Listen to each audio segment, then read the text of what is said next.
Bismillahirrahmanirrahim. Assalamualaikum warahmatullahi wabarakatuh. Nah, apa kabar teman-teman semuanya? Nah, insya Allah di video kita kali ini Kak Fahri akan menyampaikan materi tentang Al-Quran dan Sains untuk menjawab pertanyaan-pertanyaan yang ada di pelajaran PAI untuk pekan ini. Al-Quran dan Sains itu dua-duanya adalah ciptaan Allah. Sains adalah ilmu pengetahuan dan Al-Quran adalah kalamullah sebagaimana yang kita yakini sebagai umat Islam dan yang harus kita imani. Jadi apa-apa yang ada di dalam Al-Quran, apa-apa yang dikatakan Allah dalam Al-Quran, kita harus yakin, kita harus percaya, dan kita juga harus patuh. Di dalam Al-Quran, Allah banyak sekali membahas ayat-ayat tentang sains gitu ya. Seperti misalkan kecuali orang artinya kecuali bagi orang-orang yang berpikir, atau misalkan apakah kamu tidak mendengar, apakah kamu tidak melihat, apakah kamu tidak mengetahui, dan yang lain sebagainya. Itu adalah kata-kata yang Allah sebutkan dalam Al-Quran untuk kita senantiasa berpikir ataupun senantiasa mencari ilmu. Nah, lalu apa hubungannya dengan sains? Sains itu adalah ilmu pengetahuan modern ya. Jadi kalau orang-orang modern zaman sekarang menyebut ilmu pengetahuan dengan istilah sains ya. Jadi Al-Quran dan sains adalah ibarat seperti api dengan panasnya, seperti gula dengan manisnya, seperti apalagi ya, es dengan dinginnya, seperti yang lainnya. Artinya sesuatu yang tidak dapat dipisahkan ya gitu. Meskipun dulu pernah ada mukjizat di zaman Nabi Ibrahim yang apinya tidak panas gitu ya, malah menjadi dingin ya. Tapi itu kan mukjizat, bukan berarti api itu dingin gitu kan. Api itu panas tapi ya atas izin Allah lah itu ya. Begitu pula Al-Quran dengan sains adalah sesuatu yang tidak dapat dipisahkan satu sama lain.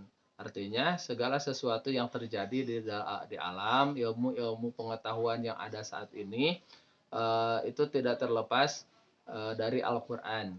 Yang ada di alam sekarang, kejadian, ilmu, masa depan, masa lalu, dan lain sebagainya, semuanya terbahas dalam Al-Quran. Ya, bahkan saking pentingnya gitu ya tentang sains ini, Allah menyebutkan lebih dari sekitar 700 kata al-ilm.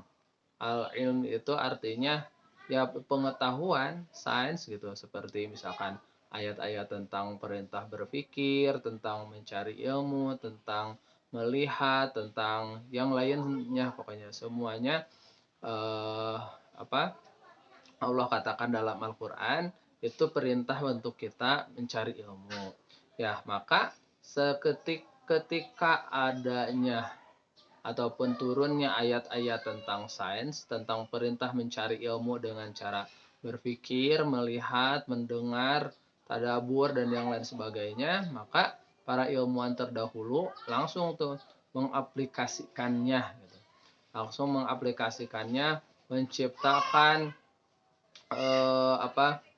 alat misalkan ilmu tentang matematika, ilmu tentang kedokteran, ilmu tentang alat komunikasi, listrik, dan yang lain sebagainya.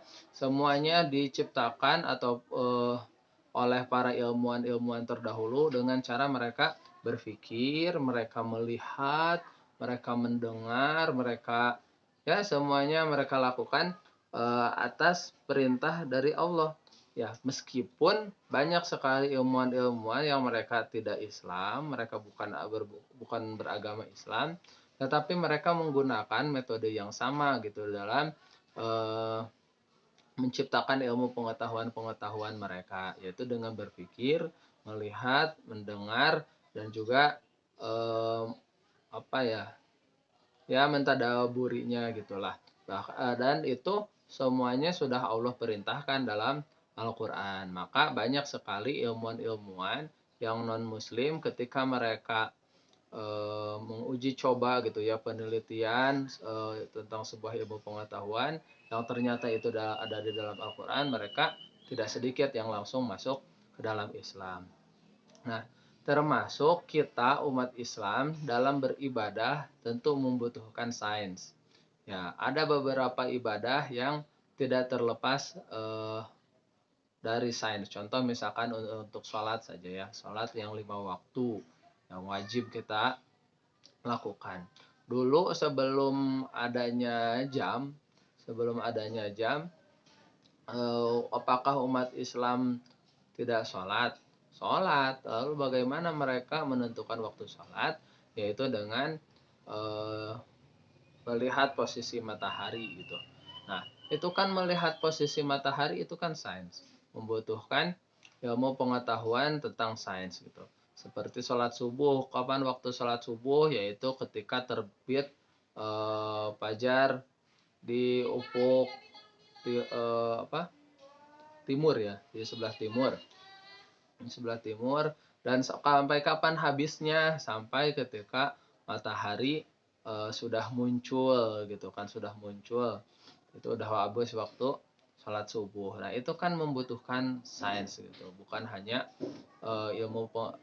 bukan hanya Al-Qur'an. Di dalam Al-Qur'an mungkin tidak detail ya disebutkan misalkan waktu sholat duhur, yaitu ya mungkin itu tidak ada gitu ya dalam Al-Qur'an, tidak ditemukan, tapi adanya dalam hadis gitu kan tentang waktu-waktu sholat. Waktu sholat duhur yaitu ketika matahari berada di atas kepala kita ataupun kita menginjak bayangan kita sendiri. Waktu sholat asar ketika panjang bayangan sama dengan panjang bendanya ataupun panjang kita gitu. Waktu sholat maghrib ketika matahari terbenam. Terus waktu sholat isya ketika warna jingga di ufuk barat itu sudah hilang. Nah, itu kan membutuhkan ilmu pengetahuan, ilmu sains gitu. Al-Qur'an, Allah memerintahkan sholat dalam Al-Qur'an, tetapi untuk menentukan waktunya itu adalah menggunakan ilmu-ilmu sains. Nah, ilmu sains juga tidak hanya digunakan ataupun dikembangkan dalam dunia ibadah, pendidikan dan lain sebagainya, tetapi banyak ilmuwan-ilmuwan modern yang mereka mengembangkan ilmu pengetahuannya dalam dunia kedokteran. Kalau misalkan dulu di zaman apa ya? Ya, zaman jahiliyah dulu bukan para nabi maksudnya, di zaman para nabi ada beberapa golongan gitu umat manusia yang mereka mengobati suatu penyakit itu dengan jampi-jampi gitu, dengan mengundang jin, dengan ya minta bantuan kepada selain Allah dan yang lain sebagainya. Tetapi oleh ilmuwan-ilmuwan muslim, beliau-beliau ini mengembangkan ilmu pengetahuan yang mereka ketahui terutama dalam dunia kedokteran berdasarkan ilmu-ilmu yang ada dalam Al-Qur'an, yaitu dengan cara berpikir, melihat, mentadaburi dan lain sebagainya. Salah satu ilmuwan kedokteran muslim yang mungkin sama-sama pernah kita ketahui namanya adalah Ibnu Sina. Ya, Ibnu Sina adalah salah seorang ilmuwan muslim dalam dunia kedokteran. Nah, jadi seperti itu ya teman-teman semuanya. Intinya Al-Quran dan sains itu tidak bisa dipisahkan satu sama lain, tetapi kita tidak boleh hanya mengandalkan ilmu pengetahuan kita, tetapi harus juga merujuk kepada Al-Quran. Karena kita sebagai umat Islam, pedomannya adalah Al-Quran. Jadi apa-apa yang ingin kita ketahui, apa-apa yang ingin kita pelajari, usahakan cari dulu ayat Al-Qur'annya. Supaya apa? Supaya kita makin beriman kepada Al-Qur'an dan juga makin beriman kepada Allah dan semakin takut kepada siksa Allah dan juga semakin meminta keridhaan dari Allah Subhanahu wa taala. Nah, termasuk di proyek kita kali ini kita juga akan membuat sebuah penelitian gitu tentang pemanfaatan sampah daur ulang dan yang sebagainya. Tentu itu juga ada dalam Al-Qur'an gitu ya, perintah-perintah dalam Al-Qur'an seperti perintah untuk menciptakan inovasi-inovasi ya. Eh, Allah tidak akan merubah keadaan suatu kaum sebelum kaum tersebut merubahnya sendiri gitu kan lah ya. Arabnya ke Bahri lupa-lupa ingat gitu ya. Tapi artinya kurang lebih seperti itu. Jadi itu adalah ayat-ayat yang Allah sampaikan dalam Al-Qur'an untuk kita untuk terus mencari ilmu, terus berinovasi, terus berpikir kreatif dan supaya kita menjadi pemilik masa depan, bukan pemilik masa lalu. Ya, itu saja teman-teman, tetap semangat dan juga jangan lupa dikerjakan worksheetnya. Assalamualaikum warahmatullahi wabarakatuh.